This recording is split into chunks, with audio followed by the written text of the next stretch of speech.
और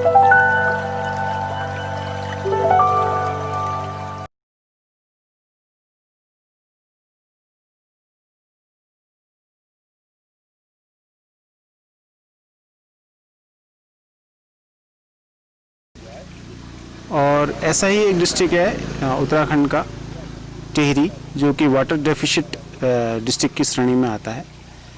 इस डिस्ट्रिक्ट का दो प्रकार की रिवर इसमें बहती हैं। एक तो जो ग्लेशियर फेड रिवर है जिसमें भिलंगना, भागीरथी वगैरह आती हैं, और दूसरी है फॉरेस्ट फेड रिवर्स जिनका ओरिजिन बहुत सारी धाराएं जो स्प्रिंग्स हैं फॉरेस्ट एरिया से जिनका उद्गम होता है, और जिनमें रेन वाटर जो बारिश का पानी होता है उसको कंजर्व कर लिया जाता है, सोख लिया जाता है, एब्जॉर्व कर लिया जाता है।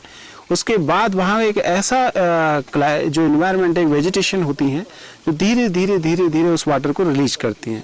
तो उन्हीं से स्प्रिंग्स जनरेट होती हैं और इन्हीं स्प्रिंग्स से ये स्ट्रीम्स में मिलती हैं जिन्हें गाढ़ गधेरे कहते हैं यहाँ पर, और उन गाढ़ गधेरों के मिलने से हैवल नदी का उद्गम होता है।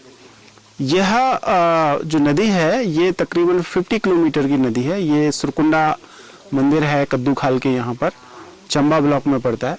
यहाँ से इसका ओरिजिन है, जो कि खुरवेत के बहुत अच्छे बांज, देवदार और खरसू ओक के जंगल हैं, इनसे यहाँ उद्गम होता है। यहाँ पर ब्रायोफाइट, टेरिडोफाइट्स, ऑल प्रकार के जो वाटर लविंग प्लांट्स हैं उनका ये एक तरीके से हब है। और ये सुरकुंडा तक का अपना रास्ता ये NH 94 जो गंगोत्री का जाता है उसको क्रॉस करती है और ये गंगा नदी में शिवपुरी में जाके विलीन हो जाती है। तो तकरीबन 50 किलोमीटर का रिवर है और इसका टोटल जो कैचमेंट एरिया है वो 50 हेक्टेयर का है। इसमें अभी हुआ क्या है समय के साथ में कि पॉपुलेशन के जो डिपेंडेंसी है वाटर पर बहुत ज़्यादा हो गई है, और जो छोटे छोटे रोड बन गए हैं उसके कारण से जो धाराएं थी, नेचुरल स्प्रिंग्स थी, उनको भी नुकसान पहुंचा है। और हुआ क्या है कि समय के साथ साथ जो वर्षा है वो कम समय में ज़्यादा हो रही है। क्लाइमेट चेंज का इम्पैक्ट साफ देखा जा सकता है। और जो लोगों का पलायन हुआ है उससे जो खेती पहले करते थे बहुत कम हो गई है। उसके कारण से जो खेत जुतते थे, खेत के प्लॉइंग करने से जो वाटर का रिचार्ज होता था और वो स्प्रिंग्स में मिल जाता था, तो स्प्रिंग्स बनी रहती थी। किंतु पिछले 10-12 साल से पलायन हो जाने के कारण से ये सारी गतिविधियां भी जो एग्रीकल्चर बेस्ड गतिविधियां थी यहाँ पर तकरीबन ना के बराबर हो गई है।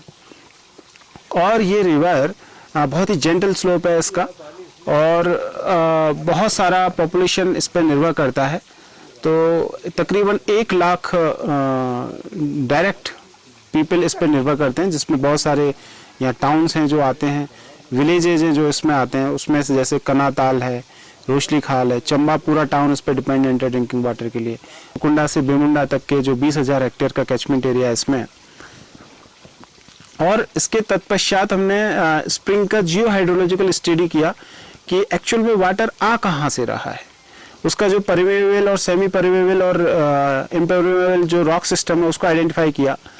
उसका रॉक का ट्रेंड क्या है, उसकी टाइप क्या है, लिथोलॉजी क्या है, उसका स्ट्रक्चर क्या है, स्लोप का परसेंटेज क्या है, लैंड यूज क्या है, उसका यूज़ क्या है, डिपेंडेंसी कितनी है, और उसको हम कैसे रिवाइव कर सकते हैं, रिचार्ज एरिया कहाँ है और उसकी लोकेशन क्या है, एक्वीफर्स कहाँ हैं, एंड ग्राउंड के नीचे उसका मूवमेंट क्या है। और इसके पश्चात में हमने डिप भी पता किया कि माउंटेन का डिप कहाँ है। तो जियो हाइड्रोलॉजिकल स्टडी किया गया, हाइड्रोलॉजिकल स्टडी किया गया, वेजिटेटिव मैपिंग किया गया, देन जीआईएस टेक्नोलॉजी का उपयोग करते हुए वेरियस प्रकार के टोपोग्राफी का, स्लोप का, वेरियस प्रकार की टेक्नोलॉजी उपयोग की गई।